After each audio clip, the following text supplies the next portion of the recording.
कई पर्यटक सिर्फ गुलाब जामुन खाने आते हैं यहाँ। वो बरकच्छा एक पूरा जो इलाका है, शुरुआत में बरकच्छा में इन्हीं की दुकान थी, बंधन गुप्ता की। उसके बाद जब पर्यटक यहाँ से जाने लगे बिल्डम, सिरसी या अपर खजूरी, लोअर खजूरी या खड़ंजा, तो बरकच्छा में रुक के गुलाब जामुन खा के उसके बाद आगे बढ़ते थे और हड़िया में भी लेके आते जाते थे।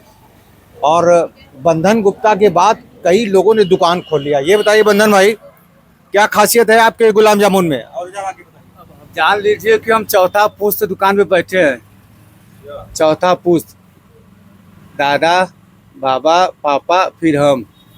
अब सिर्फ गुलाब जामुन ही बिक रहा है, यहाँ का यही फेमस है सर, और कुछ नहीं।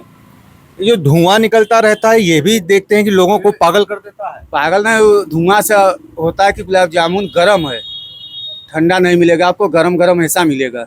यही पहचान है कि यहाँ गरम गरम गुलाब जामुन मिलता है। अच्छा, यहाँ की गुलाब जामुन कैसे पहचान बना लिया? क्या खासियत रहता है इस गुलाब जामुन में कि लोग रुकते हैं, खाते हैं, घर के लिए भी ले जाते हैं, मेहमानों को भी देते हैं? बाजार में तो बहुत दुकानें हैं, लेकिन यहाँ के गुलाब जामुन में क्या अंतर है? खासियत है यहाँ की मुलायमियत, मुलायम जामुन। ऐसा चीज़ आपको मिर्ज़ापुर शहर में नहीं मिलेगा। क्यों नहीं मिलेगा? क्या किस तरीके का खोआ जो बनाने का तरीका है? क्या हाथ से बनाया जाता है, उसमें अंदर सामान पड़ता है, वही मुलायम करता है, यही पहचान है। ऊपरी ये में या कोयले में किसने बनाते हैं? ऊपरी पे, ऊपरी लकड़ी पे। और जब हम पैकिंग करते हैं तो कैसे करते हैं? किस हड़िया में? जरा दिखाइए, हम उठा के दिखाइए, जरा हड़िया दिखाइए, हड़िया जरा हड़िया निकाल के दिखाइए। देखिए, ये जब पैकिंग करते हैं तो वो आमतौर पे जो शहरों में दफ्ती के डिब्बे में लोग मिठाई लेते हैं, उससे हट के है ये।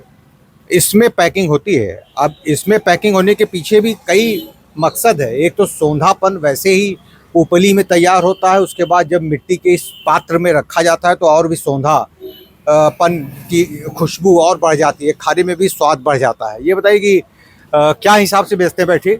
साइज पूछेंगे। और 2 प्रकार का ये गुलाब जामुन रखा है। फटाफट बताइए कि क्या भाव का देते हैं आप? 300 रुपये किलो है। हाँ, 15 रुपये पीस, सिर्फ एक साइज 15 रुपये पीस का हिसाब है। बस।